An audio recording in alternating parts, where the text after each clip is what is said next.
আমাদের দাবি দেওয়ার মতো কিছুই নেই, তবে একটাই আমরা চাই, সাংবাদিক তুহিনকে যেভাবে হত্যা করেছে দুষ্কৃতিকারীরা, তাদের অবিলম্বে তাদেরকে সর্বোচ্চ শাস্তির দাবি জানাচ্ছি।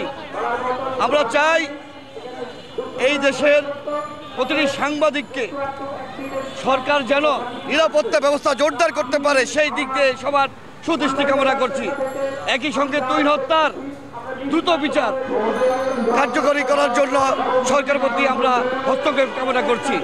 আমরা চাই আমাদের সংগঠন সাংবাদিক সংগঠনটি সবসময় আমরা চাই আমরা সমস্ত সাংবাদিকের যে নিরাপত্তা, সেটি যদি আজকে যদি এই অবস্থা হয়ে থাকে তাহলে আমরা কোন দিকে যাব? আমাদের নিরাপত্তার জন্য কেন এত আজকে সরকার কেন আমাদের দিকে তাকাচ্ছে না?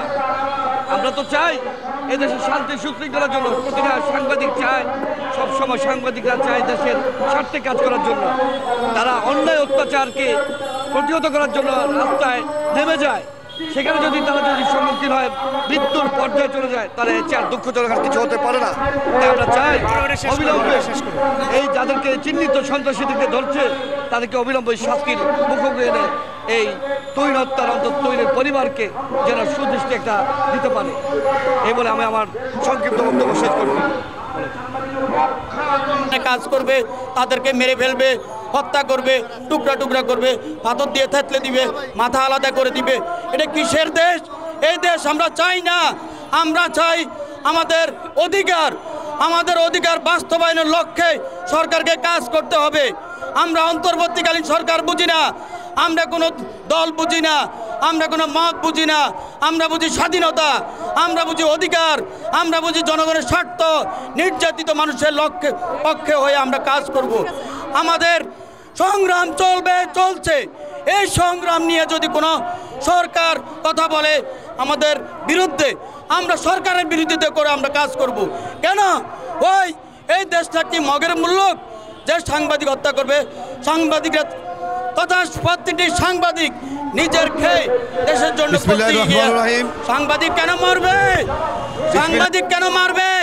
যারা এই মানুষদেরকে, এই দুষ্কৃতিকারীদেরকে ছত্র ছায়া দেয়, পৃষ্ঠপোষকতা করে, লালন পালন করে, ওদেরকে যে কোনো কৌশলে সরকার যে কোনোভাবে আইনের আওতায় এনে এমন দৃষ্টান্ত শাস্তি দিতে হবে, যে শাস্তি দেখে বাংলার প্রতিটি মানুষ সাংবাদিকের প্রতি যেন চোখ রেখে কথা বলতে না পারে। এই অবস্থা দেশ চলতে পারে না। একটা দেশকে মগের মুলুক বানিয়ে দিয়ে সন্ত্রাসবাদ কায়েম করবে, এটা চলতে পারে না। কেন? মানুষের অধিকার নিয়ে চলবে, অধিকার নিয়ে বাঁচবে। মানুষ যার অবস্থান থেকে মানুষ ব্যবসা করতেছে, সাধারণ মানুষ কারো ক্ষতি করছে না।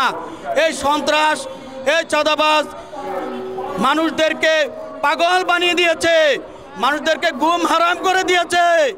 এই সন্ত্রাস চাঁদাবাজ কারা লালন পালন করছে? কারা এদেরকে ছত্রছায়া দিচ্ছে? কেন দিচ্ছে? কার স্বার্থে দিচ্ছে? এটা কি দেশের স্বার্থ করছে?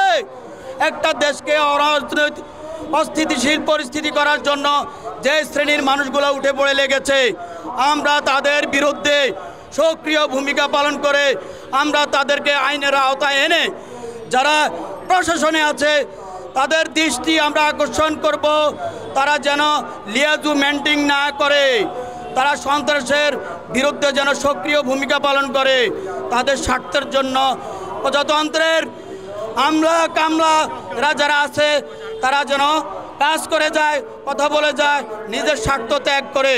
ধন্যবাদ সকলকে, ধন্যবাদ আমার সকল সাংবাদিক ভাই ও বোনেরা, আপনারা আপনাদের এই শক্ত ভূমিকাতে থাকার জন্য। আমি প্রতিবাদী কণ্ঠ মানবিক সংগঠনের পক্ষ থেকে, প্রতিবাদী কণ্ঠ টিভির পক্ষ থেকে, প্রতিবাদী কণ্ঠ পত্রিকার পক্ষ থেকে, সরজমিনের পক্ষ থেকে এই তীব্র নিন্দা ও ক্ষোভ জানিয়ে আমার সংক্ষিপ্ত বক্তব্য এখানে শেষ করলাম।